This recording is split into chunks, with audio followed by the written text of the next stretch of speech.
Are we on? We can't be live. We can't be live. Cody. I'm tweeting it. Cody, we can't be live. You gotta play the whole music. Did you play the music and everything? You gotta get the people fired up. Played it all the way through. I can't hear myself. I don't think we're live.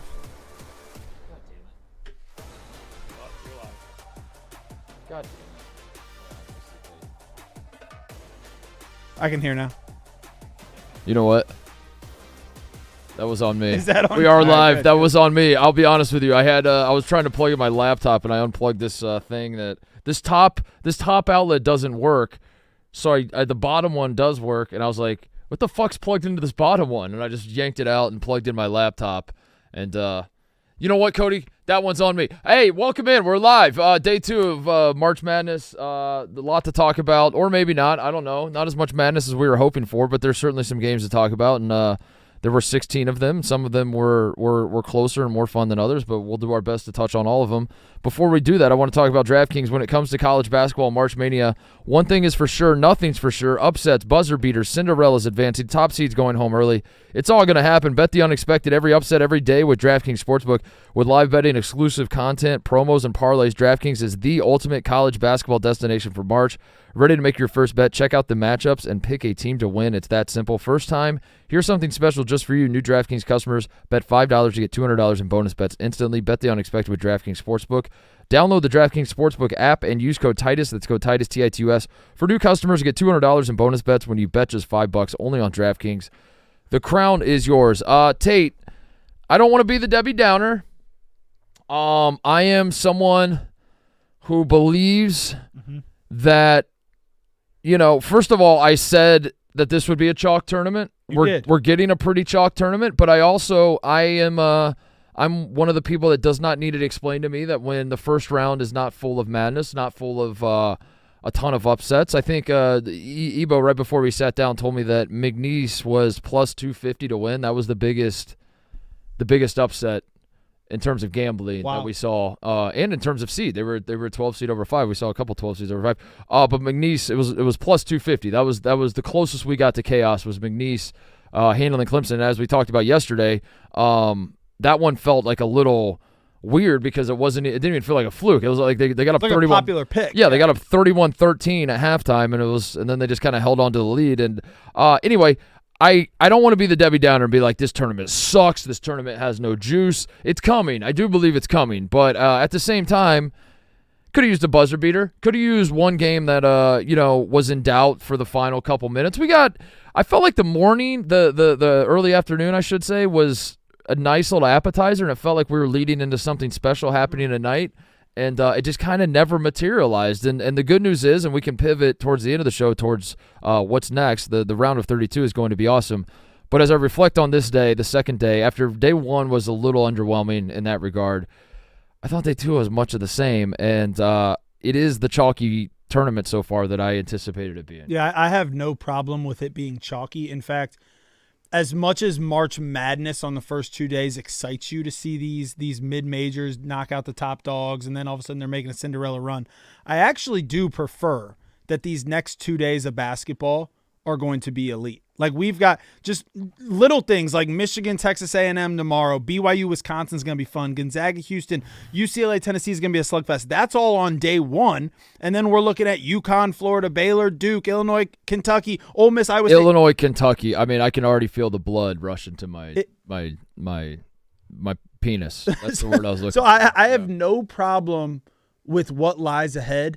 My biggest gripe with this March midness that everyone's referring it to is that even if the top seeds are going to win, can we make them competitive and close and fun? That's a fair. Like, I don't know if criticism is the right word because I don't know who we're criticizing or what we're criticizing, but the complaint that's a very fair complaint. I think is these mid majors. I mean the upsets we're getting.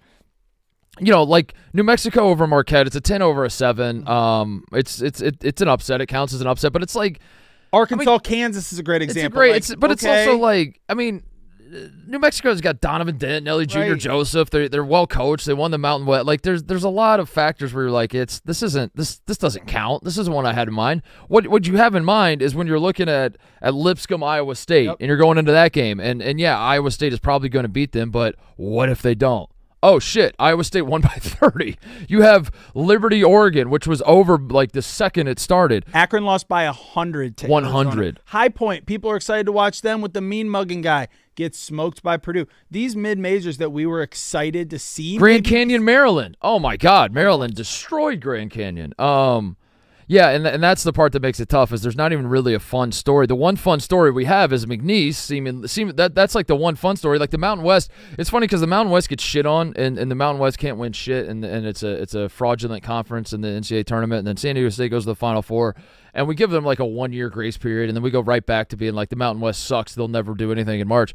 But at the same time, I feel like when the Mountain West teams do win, there is a sense that, like, well, you're not really a mid-major. Like Colorado State, you were favored in this game against Memphis, and come on, New Mexico, like I know it was an upset, but like that's not what we mean when we talk about March Madness, right? So the one story I think you can point to and be like, this is the closest thing we have is what I mentioned earlier, which is McNeese, the biggest upset we have so far, when they were plus 250 and they beat Clemson, and their coach and all their players are trying to leave. They all.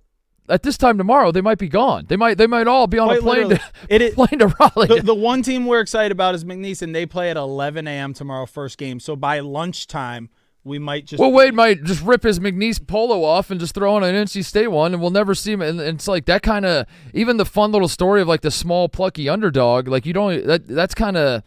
I don't want to say ruined, but it is slightly tainted. That like. I don't even know if Will Wade's going to go back to campus and get like applauded for being a hero. I think he's just going to go straight. Do you think he's packing? Do you think his bags are packed with him for tomorrow's game?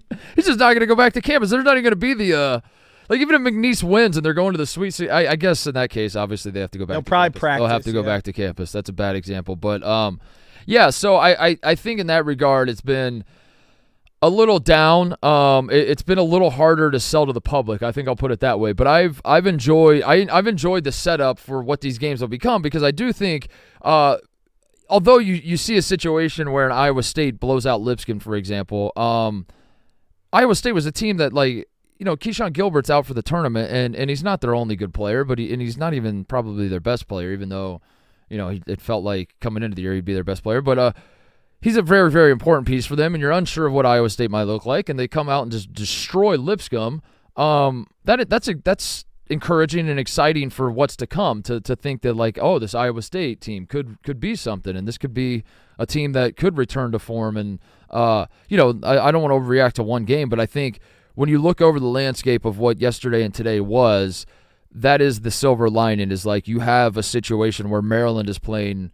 If we erase the entire regular season, we focus just in the conference tournament. You focus on just what you've seen from this NCAA tournament. Mm-hmm. I don't know how you can't believe Maryland's a national title contender. I don't know how you can't believe Iowa State's a national title contender.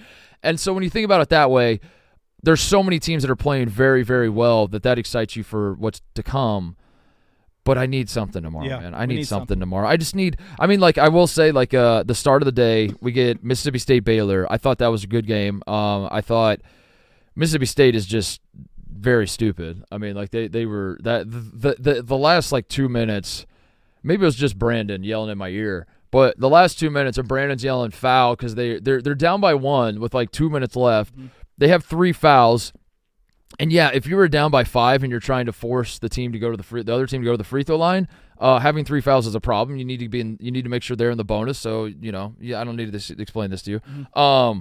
And Brandon's yelling foul. Let's get these fouls up. So that way, when the time comes that we need to foul, we're not going to waste time doing it. Let's just do it now.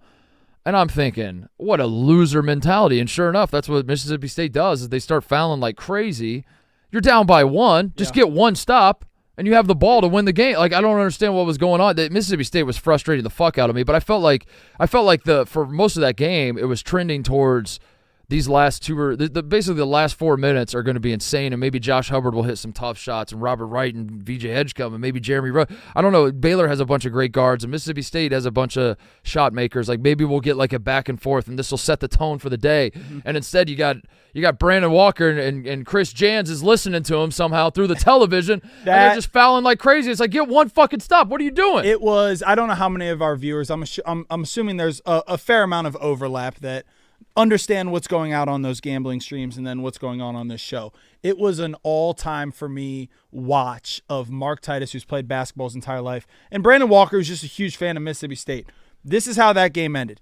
Mississippi State makes a free throw to make it 71-70 with 1:19 left. It wasn't even 2 minutes. It was 1:19 left. And you're saying, dude, you're down one. There's a 30-second shot clock. And I think they had 3 fouls at the time. Yes. Yeah. And instead of saying, hey, let's sit our ass down, play defense, and we're going to get the ball back with 40 seconds left in a 1-point game, foul at 109, foul at 59, foul at 53, foul at 43. Insane. And then Baylor goes 4 fouls on one run. Possession, and then the game's over, and that was it. That was very poorly mismanaged. It was awful. There was a couple times today that I was very disappointed. All I was a high school basketball coach, Titus, but when you're watching these types of things, how does Chris Jans mess that up? How do you not do the math in your head where it's like, hey, the shot clock is less than the time clock. We don't have to foul. We can sit there. If you want to get to 4 or 5 because you want to make it closer, that's fine. If you're going to foul to get them into 1-and-1, yeah, 40 seconds. Which I don't know if that's fully what they meant. My whole last one wasn't on purpose. I was yelling at Brandon just like, who gives a I don't care if you have negative 1,000 fouls. Like, fouls are irrelevant. It's all irrelevant. In a 1-point game. Get one stop. That's all you should be thinking about. I blame Brandon Walker because that was the first game of the day. I think if Mississippi State plays that straight up, maybe they get the stop. Maybe they don't. I don't know. But it gives us like a better chance of some madness than what the hell we saw, which was 4 fouls on one possession. Yeah. That sucked, dude. And then Baylor, Baylor holds on. And we didn't even get a chance at was that the one where there was 0.2 seconds left and there was no chance they were going to. They did get a 3. They did get a look at the end. If that goes, I guess if that goes, maybe, we're back. But that might have been like one of our closest situations all day, and it was in the first game, and it kind of anticlimactic. But it sets up, Jeremy Roach, who's not the star player for Baylor. I think he thought he would be when he transferred to Baylor, but he's coming off the bench now. But the Jeremy Roach versus Duke situation in the second round, that's interesting. That's juicy. There was that. I thought Oklahoma, UConn was like trending towards giving us something, and then Oklahoma just shit down their leg like crazy down the stretch. I mean, UConn was making some tough plays. Solo ball and Alex Karaban were hitting tough shots and, kind of flexing their back-to-back national championship, their championship DNA, I should say. I felt like. Do you feel that? Because I'll say this: if I didn't know they were 2-time defending champs, I don't know if I thought Oklahoma played poorly. Yeah. I thought UConn played poor. I thought they both. I thought it was too bad. Oklahoma was awful. Yeah. I mean, Oklahoma's Jeremiah Fears and a bunch of scrubs. I'll say this: he's awesome. He's awesome, but he can't do it all. He's not good enough to like single-handedly carry a team like that. But yeah, I didn't think UConn played particularly well. It's just Oklahoma was worse. But I will tip my cap to UConn and say like they were hitting shots down the stretch that were clutch shots. Florida waxes them though, right? I think so. But while I don't really have yesterday I kind of had like an order. I felt like there were some big stories, there were some lesser stories, and then we'll touch on the rest and get the hell out of here. Today I'm just kind of like, I don't want to say defeated, man, but I feel like we can just bounce all over the place. And while we're on the topic of Florida, Norfolk State was never going to win that game. I got to tip my cap. Tip your cap to those boys, dude. It looked like they were going to lose by 60. I'm going to get you what the max differential was. And I honestly think they might have won the last, 27 minutes of that game. It was 42-14. It was, Jesus. It was like 51 to 19. 51 to 19, and I'm going to get you what it got to. 51 They're to down 19. by 32 points with how much time left? That was 4 minutes to go in the first half. 4 minutes to go in the first half. They were down by 32. And they cut it to 20 flat. Yeah, they got it. Yeah, which, at that point, at no point did I think they were going to win the game. But no, they cut they're down by 32 in the first half. They cut it to 18 with 9 minutes to go. Yeah. And If I was them, I would have packed it. Is what I'm saying. I would have gone to halftime and just been like, man, we this is not going well at all. And they just kept fighting, kept hitting shots, and went on like I think they might have gone on like a 10-0 run or something against Florida in the second half. It might have been more than that. So shout out to those guys. But yeah, Florida when they got up to 51-19, like obviously they were hitting everything and they looked like a machine. And that's got to be what you remember in your takeaway for Florida is right. Yeah. Like you're not worried that Norfolk State went on a 10-0 run in the second half once the game was over. No. Right. But at the same time, like credit to those guys for not quitting because it would have been very easy to quit in that spot. Another game that like I was really excited about and I felt like we might have something. North Carolina, Ole Miss. Ole Miss couldn't miss in the first half. North Carolina couldn't guard him. Didn't really seem to want to guard him. I mean, Ole Miss was making some tough shots, but then also every time I'd look up, like they got a wide open shot and they're knocking those down too. Get the big lead. Carolina does what Carolina does, which is that once they're down big, they're like, okay, now we'll start going a little bit. Now we'll incite a little bit of chaos into this game. They come all the way back, except they don't fully close the gap. And it was really weird because maybe I was too invested. Carolina was my Experian Bracket Busters team, me and Brandon. And if Carolina theoretically went on a long run, we could have won $40,000. And I'm super invested in that, right? But it sort of felt like Carolina choked this game away, having never led it. I don't even know if that's possible, but like they had it, like it was right there, like it was all of the elements at play said that Ole Miss's assholes were tightening up. Carolina was very comfortable with what this game was becoming. And I don't know, they had that one stretch where they just started missing. They missed like 3 layups in a row.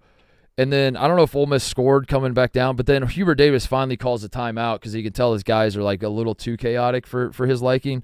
And then that was it. And that was kind of the big push was just cut off at the head right there. Yeah. And they never really got back over the hump. But it felt like I'm bringing this up less about, although I was bummed about like my opportunity of $40,000, and more about like even as that game is going on, I'm like, this feels like March. Here we come. Here it comes. It's coming. The comeback. They were down 22, and RJ Davis. RJ got a steal with 3 minutes to go, down 4, and you're like, I would have said Carolina was going to win that basketball game. If I was the odds maker at DraftKings, I would have set the line at live odds like.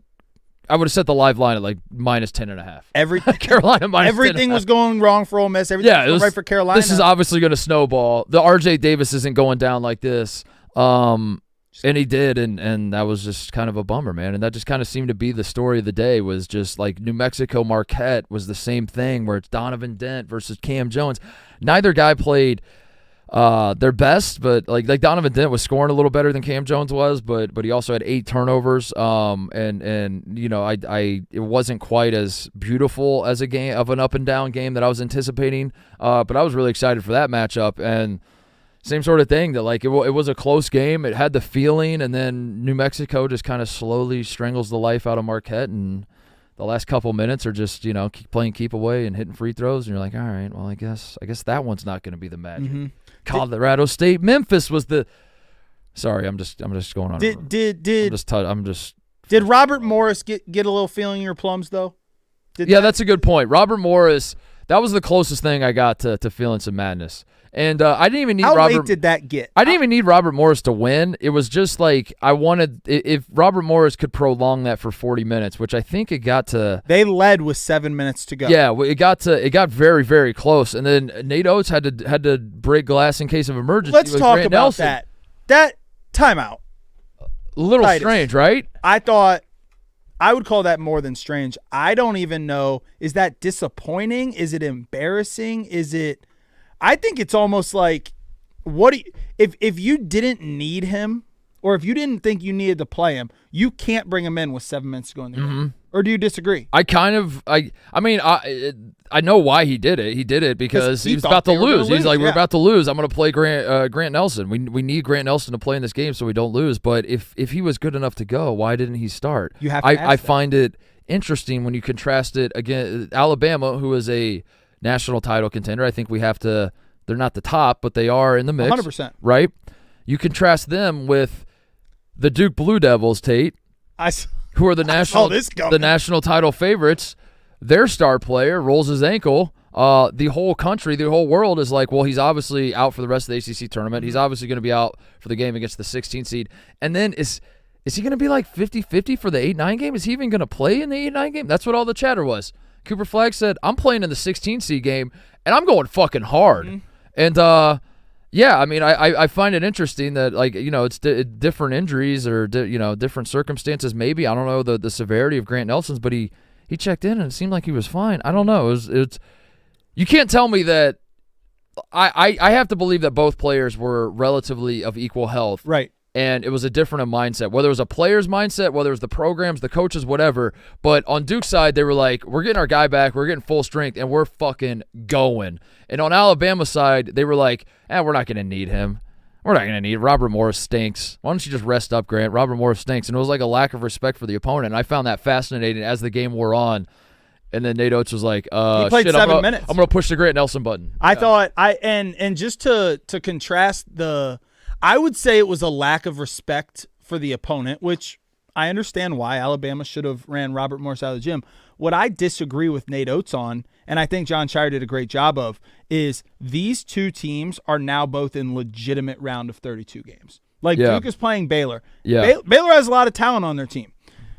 And now, who Alabama plays St. Mary's. I think that's going to be an excellent game. I think it's like a 5-point spread. What a pace, what a fight of pace that'll be. It's going to be a blast, but I guess my point is John Shire appeared to follow the belief that you don't just walk on the court and have your A game. Yeah. You got to get him some tournament experience. That was Cooper Flagg's first time in the NCAA That's right, tournament. yeah. So I thought it was impressive that I don't know if they were exactly the same health-wise, but clearly Duke subscribed to the belief that, like, we got to get him some experience, and we have a big game coming up. I don't want we're not just rolling over. I have to believe. I guess I don't have to. I guess no one's making me. I could believe what I want. What do you believe? I think probably the Duke decision was Cooper's. I think it came from Cooper Flagg. I think Cooper Flagg was just like, I'm playing in this fucking game. Just based on like what people were reporting, like he wanted to play in the ACC title game. He was like trying to play against Louisville, and Duke had to like stop him, hide his shoes. What's the basketball equivalent of taking a guy's helmet when he gets a concussion? You know, like that's what they had to do with Cooper Flagg, like, apparently for the ACC title game. So maybe it was less like a Nate Oates versus John Shire decision. Maybe it was Grant Nelson and you're indirectly Cooper Flagg, saying, but it's all it was all interesting to see both things on display where Grant Nelson obviously could have gone and they chose not to play him until they needed him, and Alabama was in a struggle. Duke probably didn't need Cooper Flagg. He did play. He went 100%. I thought even when they said Cooper Flagg's going to play, I was like, I imagine he's going to get out there, you know, give about 75% effort. Once it feels like the game is out of reach, he'll go sit down. He played 22 minutes, which is the second most behind Tyrese Proctor as a starter. He played more minutes than Malawach, Con Knipple, and Sion James. And from what I was watching, and Duke was playing at the same time as a million other games, every time I looked up, Cooper Flagg was like playing just as hard as he does every other place. So I just found the dichotomy interesting. I have a question for you on the Grant Nelson. What do you believe happened to get him to go in the game? Who do you think spoke first? Because a competitor in Grant Nelson might be on the bench being like, Oates. Yeah. The fuck we doing? Yeah. Or that's a great question. Does Nate go over and say like, "Hey, Grandy, we need you." Yeah. And Grant's like, my NIL price just went up. Interesting. If you're gonna have me come back from injury, price just went up. It is fascinating. I tell you this: if you're on the bench, I feel like you would holler at the coach when you have a chance to lose. You say, "Put my ass in there." John Rothstein's on the call. He's like the sideline reporter for that game. I could just text him. Yeah, I could get the scoop from him. I'm sure. Let me know. He would be able to fill me in. I want to talk about JackPocket real quick, and we'll touch on some other stuff and wrap this thing up and get ready for what should be some awesome games tomorrow. Order lottery tickets right from your phone with JackPocket, America's #1 lottery app. JackPocket has so many lottery games to choose from. They have Powerball, Mega Millions, and all other official state lottery games. Best of all, new customers get your first lottery ticket free using our code Titus at checkout, TITUS. Download JackPocket now, and don't forget to use code Titus, TITUS. JackPocket, America's #1 lottery app and official partner of Barstool Sports. I have something. I think that's an interesting discussion. So part of the thing with us in the gambling cave, and you're probably all in the chat right now telling us, it was reported by Rothstein after the game. Oates said Grant Nelson put himself in. Oh, so Rustin already reported. He did, but what I find interesting is, remember earlier in the year when Oates said Sears took himself out? Oh, yeah. And now it's like, That's hey, right. who's running the team? Who's running? Or are you reporting things that, because now Grant Nelson looks like the hero. Mark Sears looked like a great leader. Yeah. Interesting. Yeah. I didn't mention St. Mary's yet. St. Mary's I thought had a gutsy win over Vandy. Marciulionis. Perfect. However you say his name, the guy that the West Coast Conference Player of the Year, the 2-time guy. You know who I'm talking about. The best player on St. Mary's. Mm-hmm. He got in foul trouble and then was out of the game, and they just yeah, they kept they played well without him while he was out, and they chipped away Vandy's lead. I thought Vandy, it felt like that's one of the few games I would say that the outcome wasn't obvious, in the sense that like Vandy got a big lead, and I think the way the rest of all these other games today went was that was a game that you just, okay, I don't need to pay attention to this anymore. Enough. Vandy's gonna hold on, and they didn't. St. Mary's obviously chipped away and won, and that was cool. Colorado State Memphis I had pegged as the game of the day. I on Mostly Sports I said that is the number one madness potential game I felt. Mm-hmm.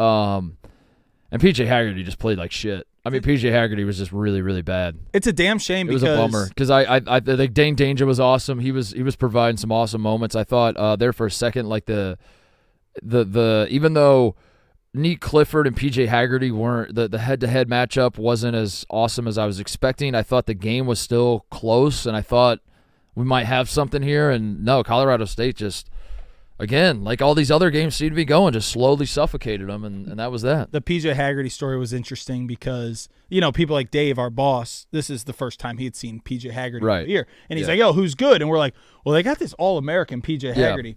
Well, he comes away from this game seeing PJ Haggerty go 1 for 8 from 3, 4 turnovers, 4 fouls, doesn't play very well. And he's like, well, this guy stinks. This guy stinks. Well, no, he's actually probably one of the top 10 players in the entire country. Right. Neat Clifford was 3 for 13, 0 for 6 from 3. Finished with 14 points. Obviously, his team got the win. He played a little bit better than Haggerty did, but neither one of those guys were the best players on their team today, and I was fired up about that head-to-head matchup. So, once again, disappointing. White Boy Rick gave me a little. What are you laughing at, Cody? No. Is that funny? Yeah. What was his note? You remember his note? First tournament since 2017 in which no 13, 14, 15, or 16 won. First tournament since 2017. Do you have a reason for it?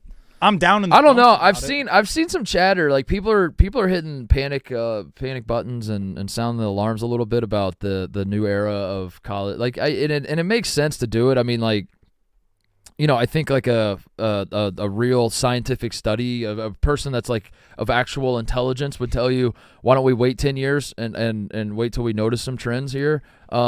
But who has time for that, man? Who has time for that? So let's just pounce on it right now and say transfer portal, conference realignment type shit, NIL, all that sort of thing. But I do find it like pretty interesting that the seismic shifts have happened, and then this is the first tournament in the super conference era and all that going on. And yeah, I mean, I do think 1 year is probably not big enough sample size, but if you want to pretend like it is, you could make a pretty convincing argument that the talent is being funneled up, or I guess that's not how a funnel works. Can you funnel something up?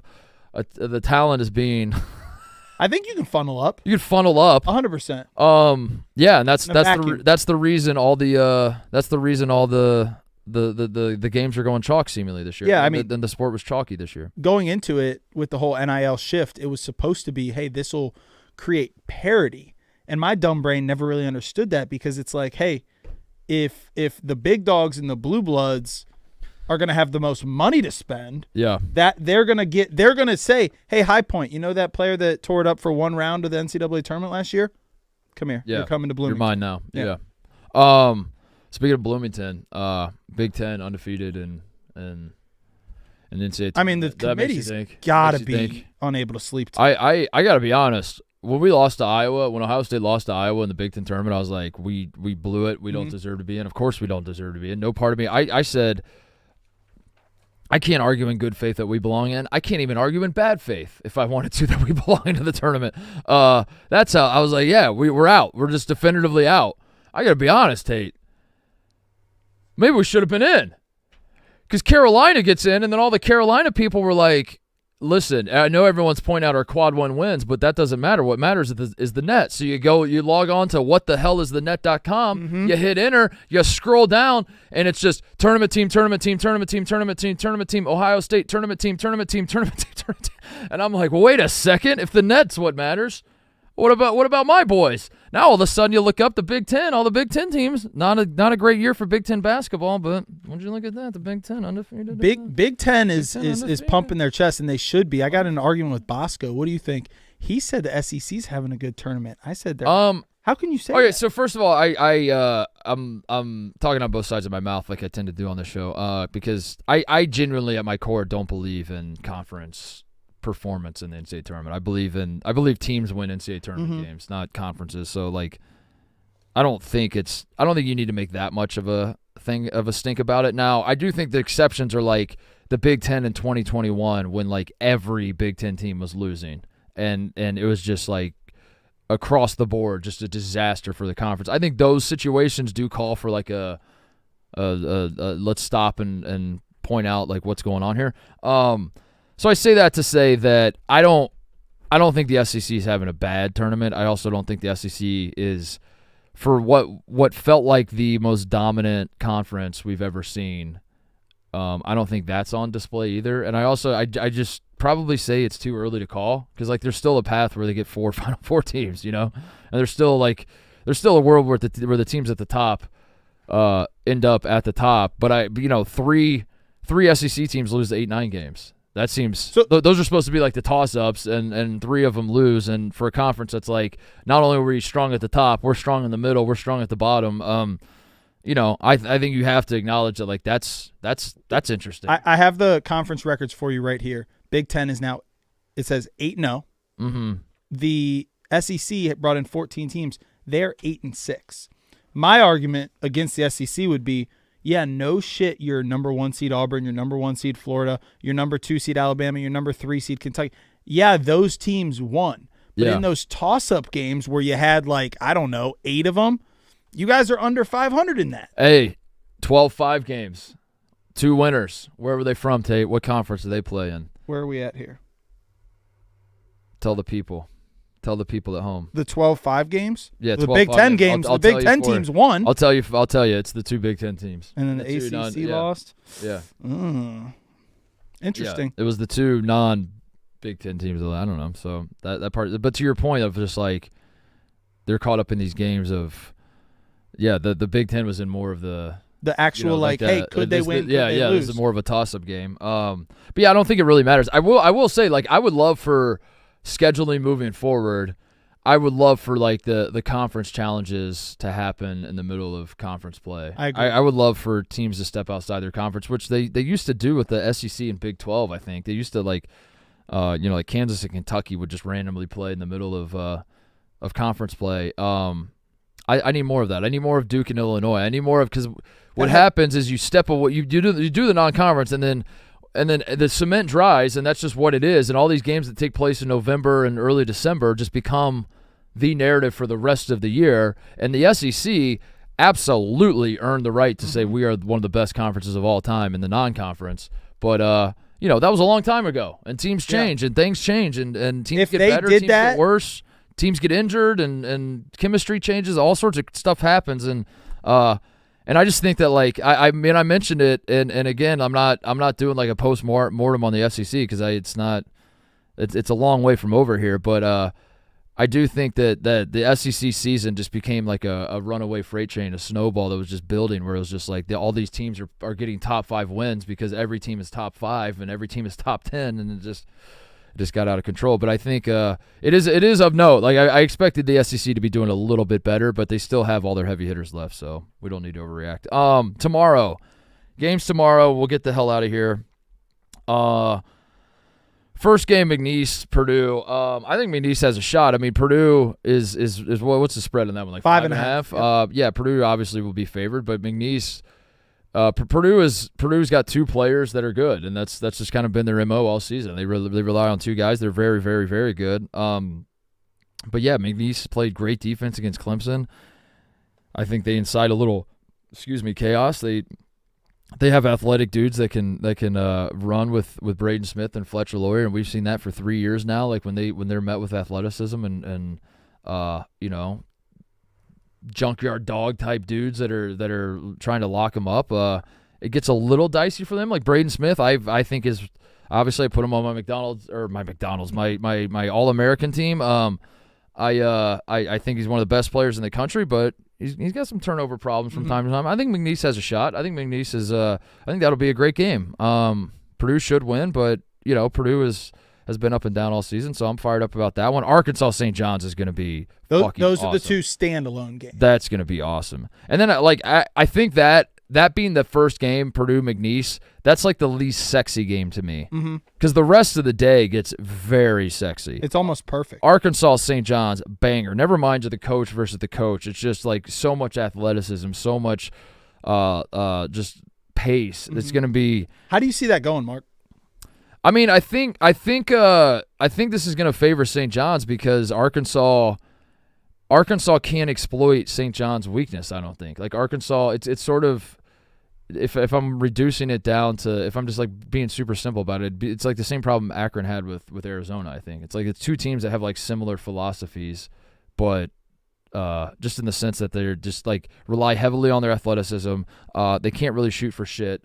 They're pretty good defensively.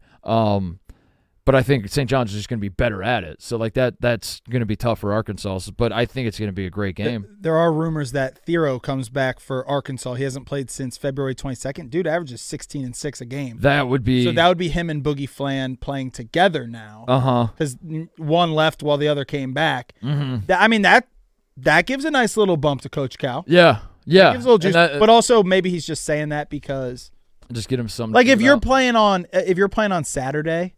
How are you not playing on Thursday? Yeah, I know. That's all I have to say.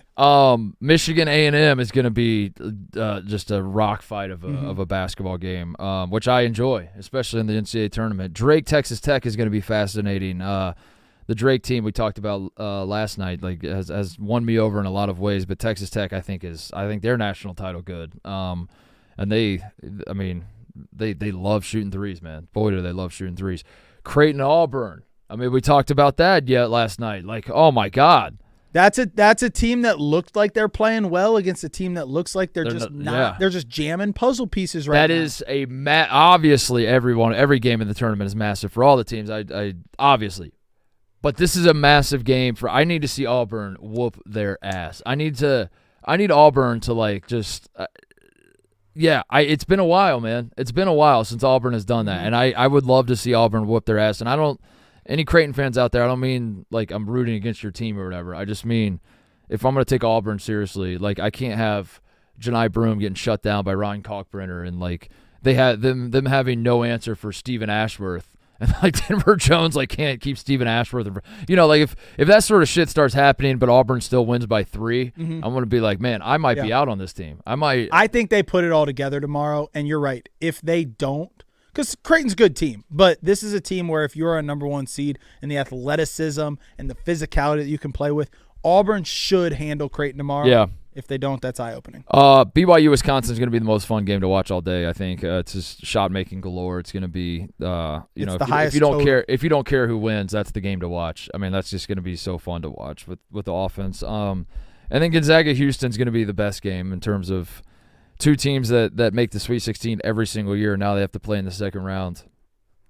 Insane. Ken Palm number 2. Have it here. Versus Ken Palm number 8, I think. 2 versus 8 in the round of 32. In the round of 32, that is crazy. But I also don't think the committee got it wrong. I think Gonzaga didn't do enough to earn a better seed. I think that's just it sucks for Houston. It sucks for Gonzaga too that they're both playing such great basketball and they're gonna have to play each other.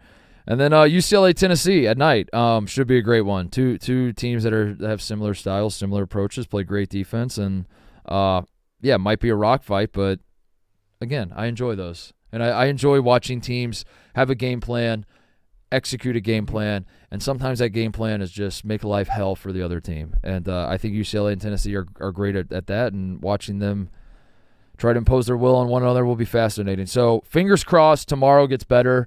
I do think it has to. I think all of these teams basically every team we just talked about with these games tomorrow looked. I mean, obviously they won, but like the large majority of them looked very impressive in round one, and that's encouraging because they all have that feeling that we're playing great basketball, and it should make for a compelling day tomorrow, and obviously the teams that won today for Sunday. I'll tell you who's on the hot seat. One shining moment. We just played 32 basketball. Oh yeah. Can you think of one thing where it's like, hey, that's got to go in the montage at the end? Okay, so far my one shining moment that you just asked me, St. John's sniper kid. Okay. I think you're putting Boombox kid. Boombox on McNeese. Yeah. The kid with the aura. How about the VJ Edgecombe dunk that went? Yeah, the dunk. It didn't make all the way it back. I would say probably the Bryant kid having his head explode and there's just blood pouring down his face. Like that was crazy. That was pretty crazy, right, Cody? This is a horror movie. Grant Nelson taking off the warm-ups. Yeah. And that's probably it. We need some. And that's it. Akron was tied 0-0. Yeah. Put that in there for a second. Yeah, Duke and Florida look like they're on another level. Houston did too, though. Houston did when they played. And it's easy against 16 seed, but I don't know. It was crazy. Duke turned to the walk-ons, and the walk-ons got in there, and they were like making plays. This is easy. It was crazy, yeah. All right, that's it. That's all we got for tonight. We'll be back tomorrow night after all the games. We're streaming in the cave again tomorrow, so check that out if you're a college basketball junkie, like I assume all of you are if you're watching this live or listening to this. Fingers crossed. Pray to the basketball gods tonight. Tomorrow we get some madness. I can feel it. We got to have it. Need it. I think it's coming tomorrow. Tons of great games. We'll be back tomorrow night to talk about them all. See you guys then.